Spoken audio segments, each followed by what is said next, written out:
I just want to start out by having each of you introduce yourself, rather than me. So we'll start with you. I'm Bernard MacMahon. American Epic was my first full-length feature documentary. We're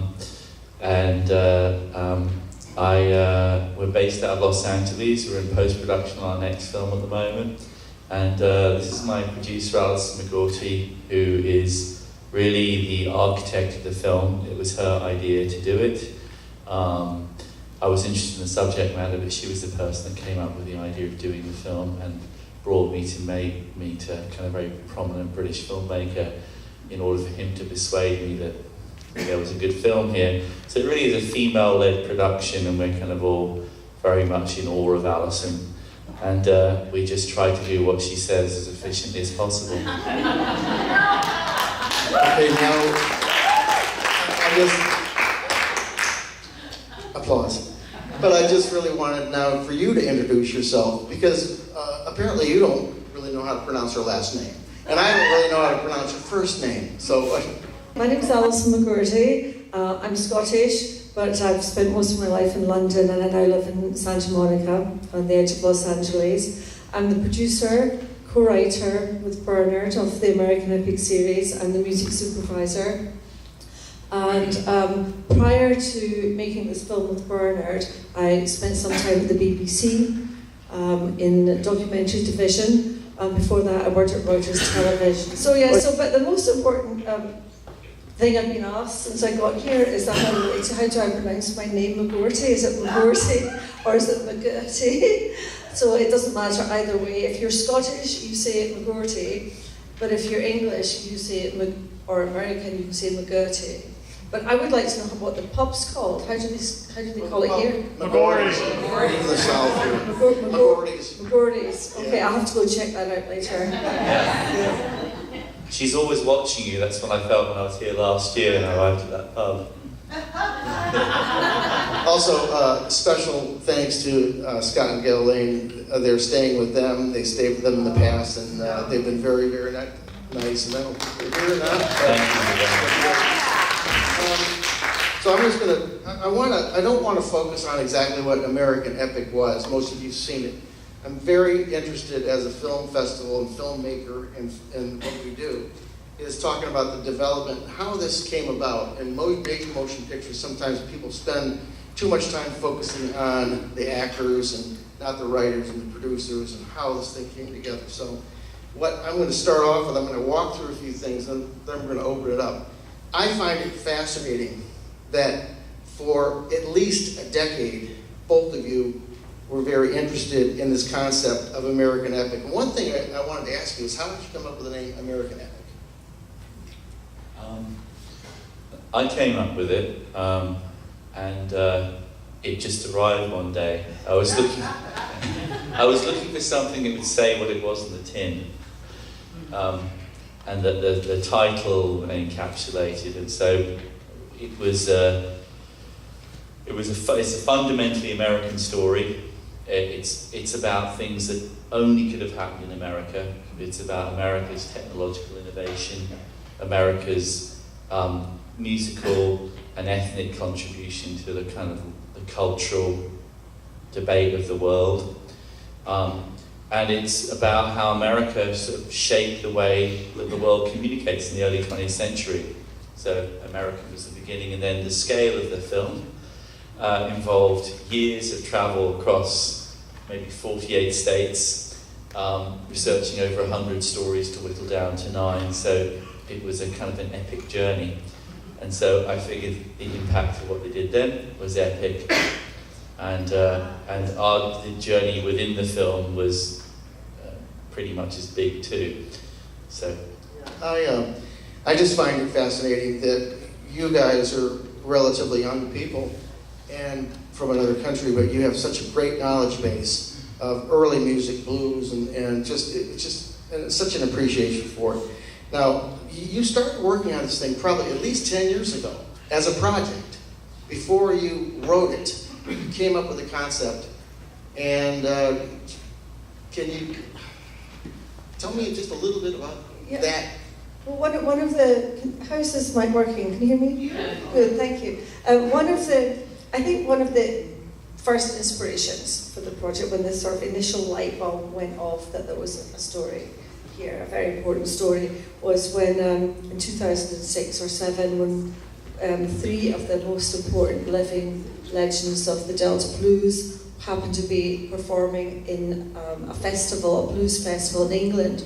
And we found out about it from a journalist friend of ours called Garth Cartwright, who let us know that he said, "Oh, Allison and Bernard, you should be going to this. That's that music that you like. There's this festival up in the north of England." So I sent Bernard up there with a small crew to go and tape these musicians. And Bernard managed to spend the whole day with them. It was Honeyboy Edwards, Robert Lockwood Jr., and Homesick James. And they at the time were the oldest living blues musicians in the world. So Homesick was 98 years old. And it seems like this festival was organized by a person who was wealthy and... But just to finish the story, so Bernard had to spend the day interviewing these people because nobody else in England seemed to know that they were there, so there was no other press. So when Bernard met their manager, Michael Franks, at this festival and asked for an interview, he expected to get an hour with them at the most. But he said, yes, have as much time as you want, because there's nobody else here. So it was really fortunate because Bernard got to spend at least a couple of hours with each of them individually and then together. And the stories they told from before the Great Depression and from the 1920s of their lives was just absolutely extraordinary. You only see a couple of minutes of it in the film, but imagine 6 hours of listening to people of that age and that experience talking about their lives and where they came from. And it was absolutely remarkable. Well, a few months later, unfortunately, one of them passed, and then another 6 months after that, somebody else passed away. And that's when Bernard and I thought, we need to tell this story now, otherwise, because this is the last time the story could be told before everybody that was there is gone. So that's when we decided that we had to go out to capture and interview the testimonials of the last remaining musicians from that period. So that was really the beginning. Great. So you traveled from Cleveland to the Gulf and all over the place, looking at music. Now you have someone I want you to talk about. It's Jeff Rosen, and tell me how he impacted this. Well, before I talk about Jeff Rosen, the first film trip we did was from Cleveland, Ohio, down to the Gulf of Mexico, and then the second film trip we did was from New York to Hawaii. So it was like it was done in like two stages, 2 epic stages from north to south, and then east to west. And the last one, the second trip, was 45 days. When we were really zooming across all these states.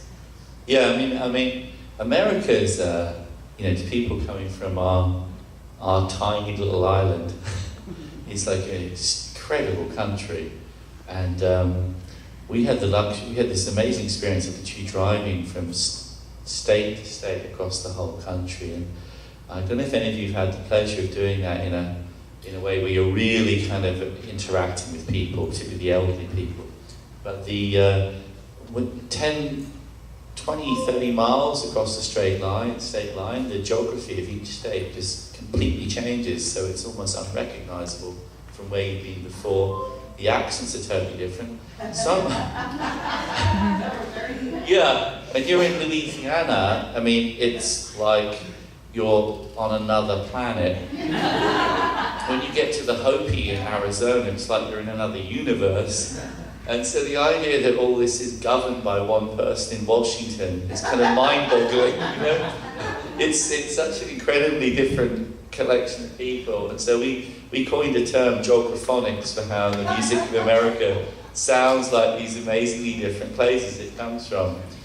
So as you were saying with Yeah, so I was going to talk about the geographonics thing as well. The sound, whenever you travel from these state to state to state, and also the foods, the cultures are different, the food's different. It's almost like different countries. Might as well be different countries. And then, as Bernard mentioned, geographonics, the music sounds like the place it came from. So, for example, the music of Hawaii is very sort of song-like and lilting and beautiful, like the wonderful paradise that reflects the the flowers and the waves lapping on the beach, whereas the music in the Mississippi Delta has got a totally different rhythm that it feels heavy, like the weight of the humidity and the heat of the sun is weighing down on you.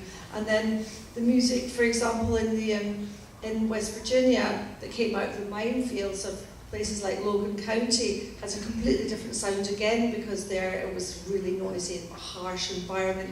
And you notice that, we noticed that as we went from state to state, and there wasn't a word to describe it, so British coined geographonics, the sound of the music that comes from the land.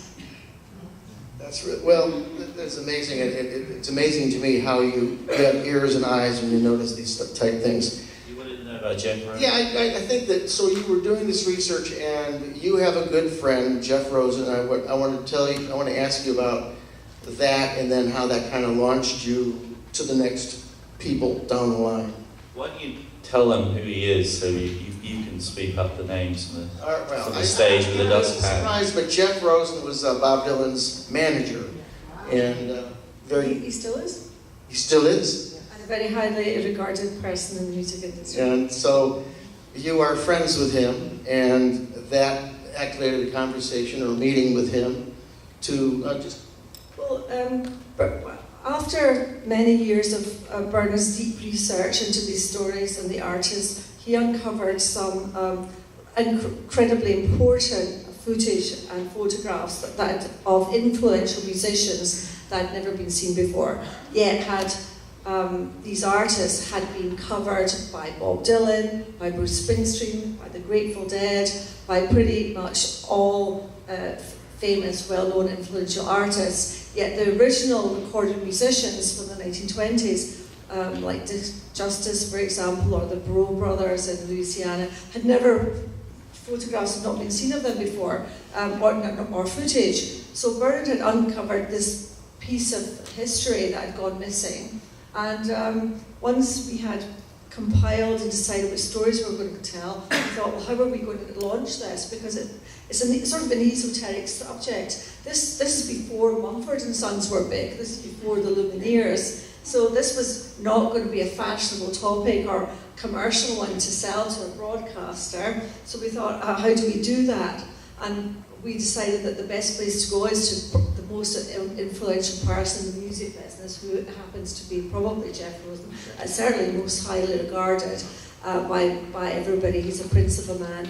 So we got a meeting with Jeff and we came fully prepared and told him what we'd found and how we'd found it and how we'd done all of our preparation and our research. And it just shows that when you go and have those opportunities and doors open, you come really prepared to take advantage of an opportunity like that.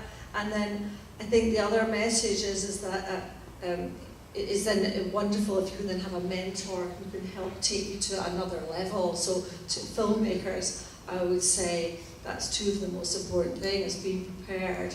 And then if you're starting out, try and find a mentor who can guide you into the right area and just give you a helping hand.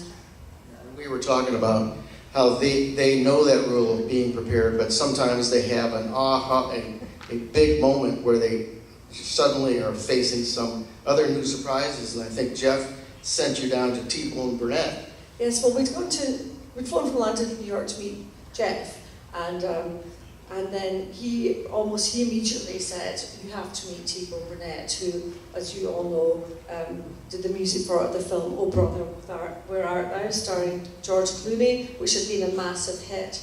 And he knew that T-Bone Burnett, his name behind a project like this and his endorsement and support would mean everything. So he said immediately, he phones T-Bone's manager, Larry Jenkins, there and then and told him about the project, and they literally said, okay, come on over. So I think within a couple of days, Bernard and I were on a plane from New York to Los Angeles, and met Larry, and he said, come on down to the Village Recording Studio. So literally, this all happened very quickly within a matter of days. So we arrived at the Village Recording Studio, which is in Santa Monica, and clutching our footage and our pack of photographs and our notes, and very nervous indeed. And and we walked into the studio, and there was these two bodies, and we could just see their backs. We didn't know who it was, just backs hunched over a sound mech desk, and they were recording something.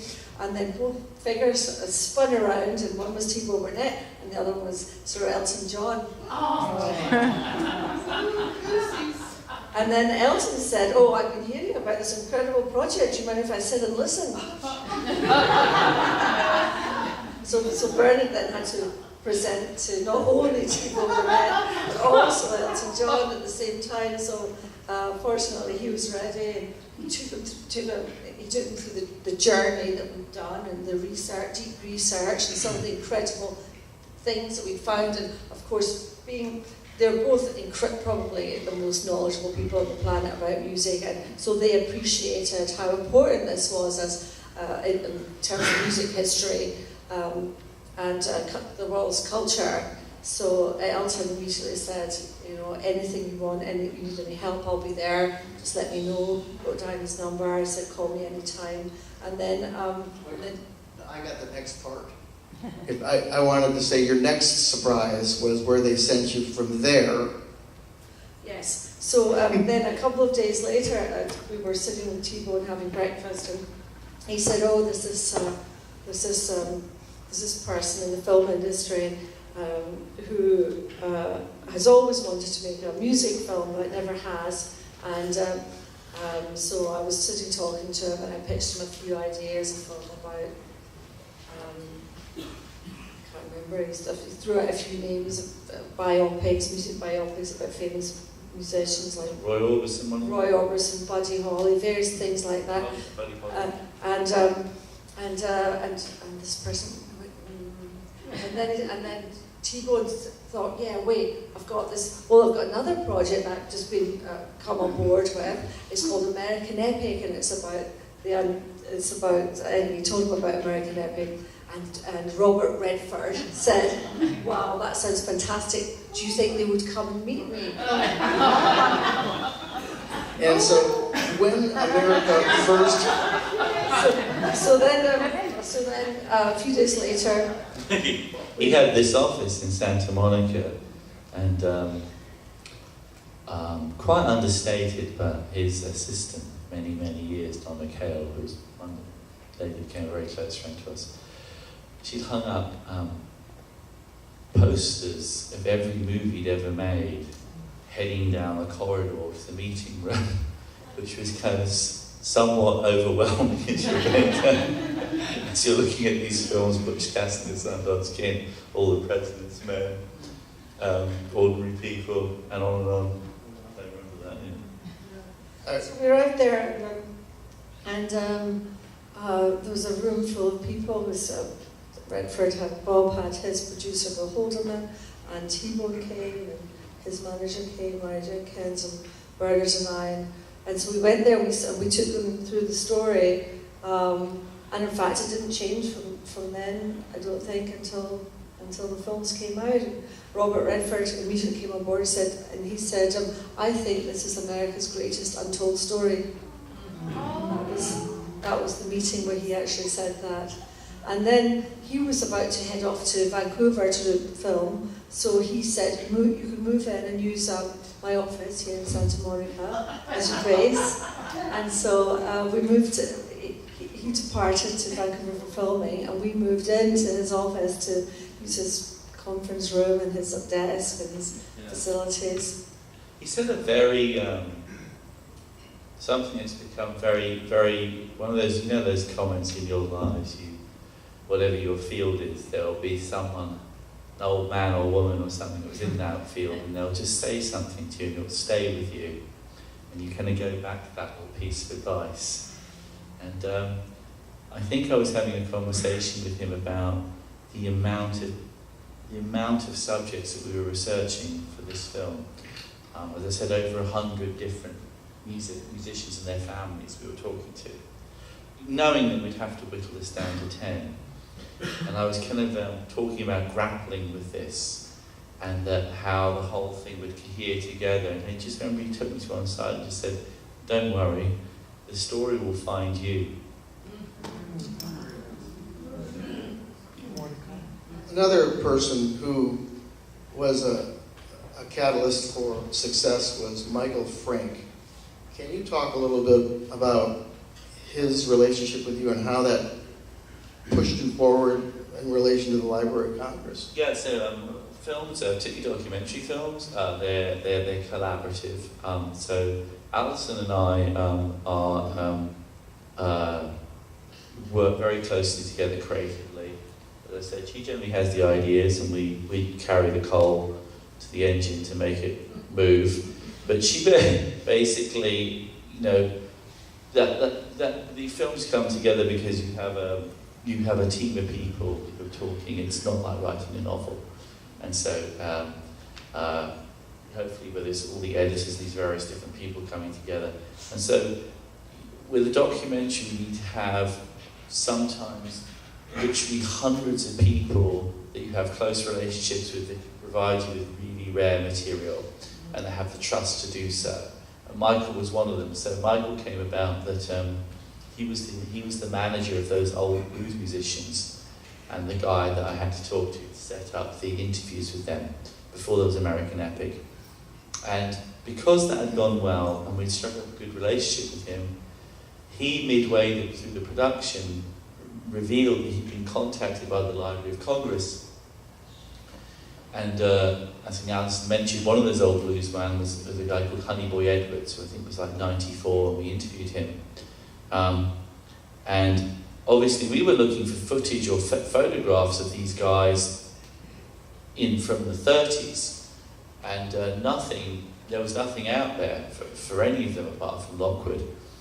And the Library of Congress had been going through a whole bunch of colour film footage that Alan Lomax had shot for the Library of Congress in 1940. And one of the reels was just marked, I think it was like honeybees or something. And he just shot some footage of hedgerows. And someone just pulled that reel off and looked at it. It'd been there for decades, and looked at it, and there was a musician playing guitar. And they posited, maybe that's not honeybees, that's Honeyboy Edwards. And so his manager was brought in. This was found after Honeyboy sadly died. And he brought Michael in, and Michael contacted me and said, "You're not going to believe it, but we've actually got footage, silent footage of Honeyboy Edwards on a street corner in Greenville, Mississippi, playing guitar with a harmonica around his neck." It's about 1940, and silent. Yeah. And so I managed to get this film. He gave Library of Congress permission on a part of Sonny Boy's estate that we could have this film.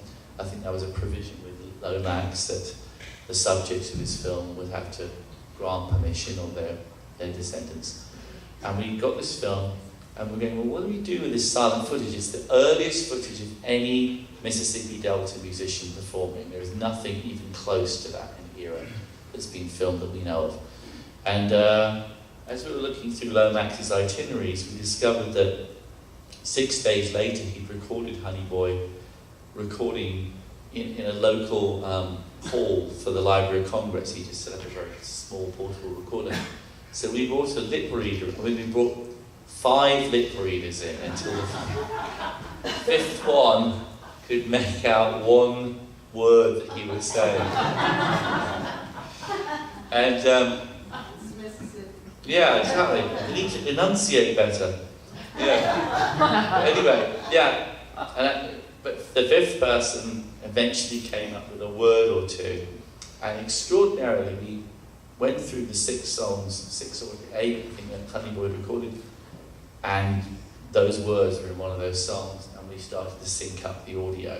Our engineer, Peter Henderson, was able to get that audio recorded 6 days later and transpose it. And as we dug deeper through Lomax's correspondence and Frank's recollections of what Honeyboy had said, that Honeyboy had basically been approached to record that day and said, "I'm making too much money playing on this street corner in Tips. Get lost and come back in a week." Anyway, yeah. And the interesting thing is, this particular story is just a minuscule part of what you see in the series is 5.5 hours of film, and there's across 9 stories, 9 family stories, from the Carter family, Mississippi Jug Band, the Hopi, and on, Memphis Jug Band, sorry, on and on and on and on. So the research was done for every single one, and was done. We were helped by hundreds of people across America who had interests in the particular subjects, like Michael Kiefer, who helped us with Norway. I thought what was interesting is that we were dealing with the BBC and PBS, and it's kind of extraordinary that some of the stories that we thought of the 100 that were the best, this might seem mad if there are any filmmakers here, but when we started the stories, like when we'd actually been commissioned, there wasn't a photograph of the artist, or much less any film footage. So we were actually making a film about a cipher, an enigma, a complete unknown. Yeah. And so we just had belief that if we were on the right course, that God would provide us with the footage we needed, all the photographs, and it happened. People literally would eventually, someone would show up. Yeah, and when we started this, I said to Bernard, I said, I think we've got a really good radio show here. Because it's extremely difficult to tell a story about a period of history before there was sound on talking pictures. Because this period is mainly 25 to 29, approximately. Yeah. So, yeah, it was pretty miraculous that we managed to. Well, it wasn't miraculous, it was through years of perseverance and dedication, and a whole army of people who helped us that we managed to track down. Yeah, there was one just close to here there was a preacher in a place called Chiro, they say Chiro, some of them out there. It's like 3 pronunciations. Okay, well, all the African Americans say Chiro when we were there, and that's what Dizzy Gillespie used to say, yeah. So you say, what do you say, Chiro? Chiro, yeah. The black ones that I know in Chirag say Chirag. Yeah, so that one was interesting because we heard this gospel song that we loved by this preacher called Elder Birch, and we just wanted to have this gospel song in the film. It sounded like it was sanctified. It's just like really powerful. I thought, I've got to find a way of. What was it? It was called My Heart Keeps Singing. It doesn't exist in any hymnals that we found, and it's got this sort of wonderful. Taj Mahal pointed out to me why I liked it. I grew up in London, in a West Indian neighbourhood in London, South London, and the melody line has a Trinidadian feel. It feels like it's from the West Indies.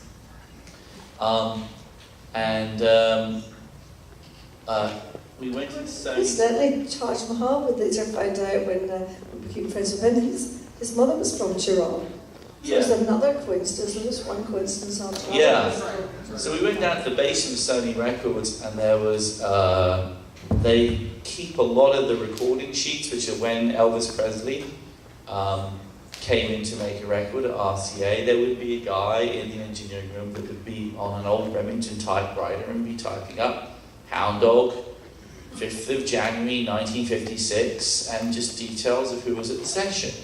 And that would be sent from RCA Studios to the head office. And they kept a lot of that paperwork, incredibly. And so we're going through all these old brown sheets, and bam, incredibly, October, I think it was 1927, up comes this one sheet, and it's Elder Birch's session in Atlanta, Georgia. And at the top of it, it just said, Elder J.E. Birch, Cheraw, misspelled C-H-E-E-R-A-W, South Carolina. And incredibly, that was enough for Allison to say, why don't we fly there?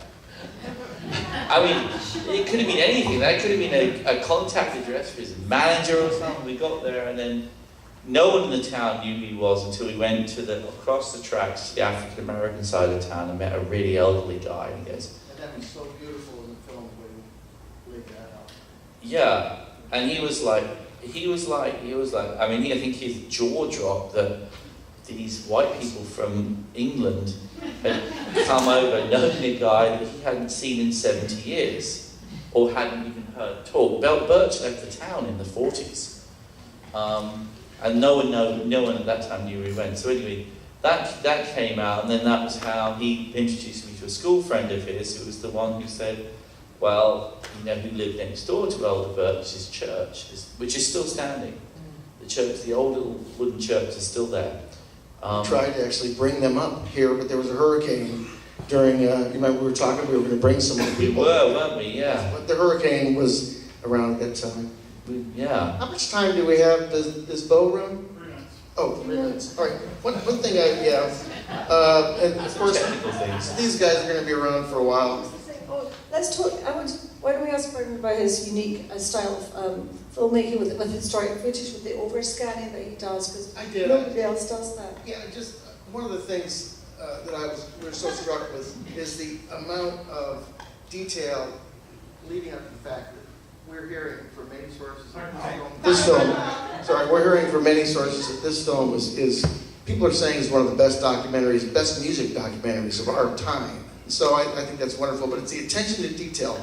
And one of the things that, I'm just going to get into a couple of things, is the way they blend archival footage with modern day music, and they seamlessly go back and forth. And I want them to talk about how they do that with the aspect ratios of the past.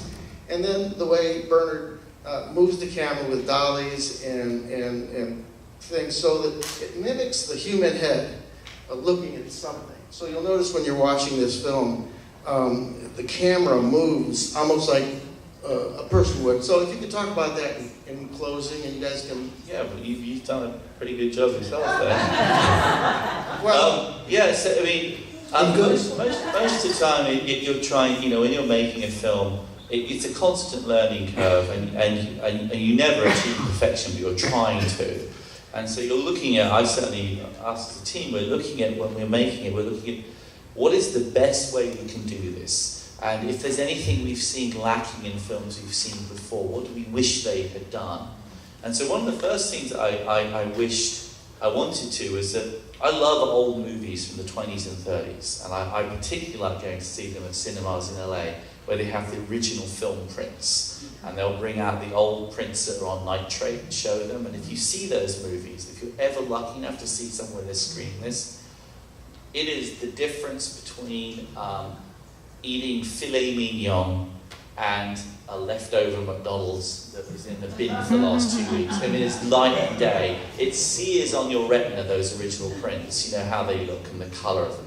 And so we kind of wanted that on the screen. So we came up with this concept, a way of working with the archive. It took months and months to figure it out.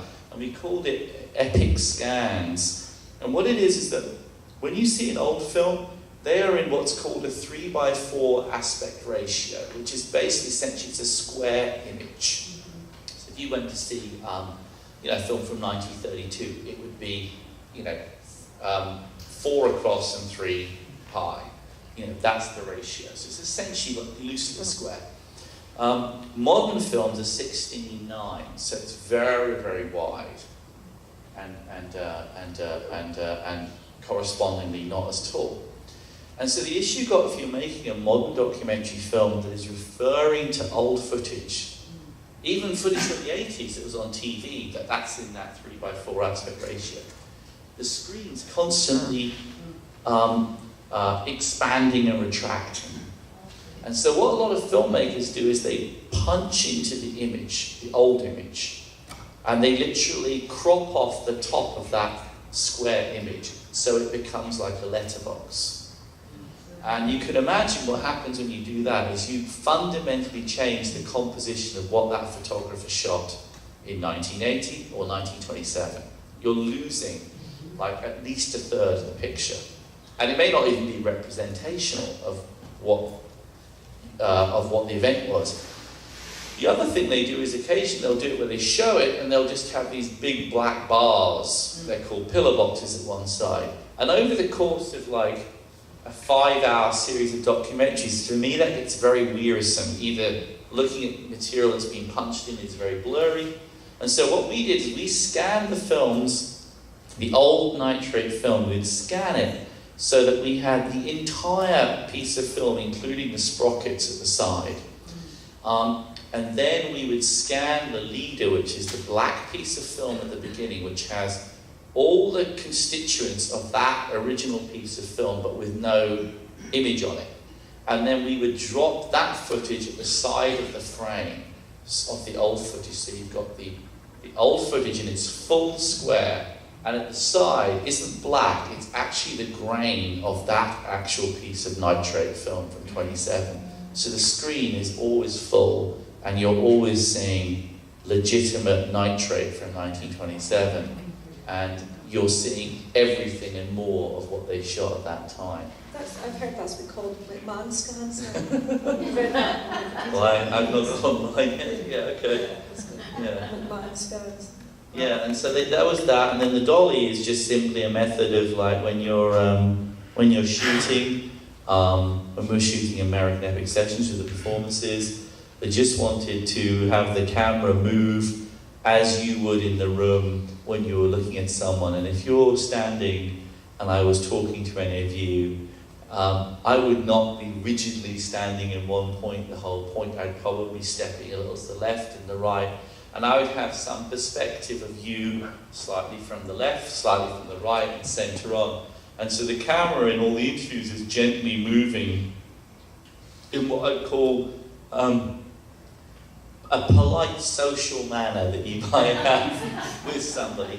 And with the performances, the same thing. The music performances, it's a wider spread, but the camera never goes higher than the human, a 6'5" band could stand, and it never goes beneath the crouch, and it never goes closer than would be polite to approach Elton John.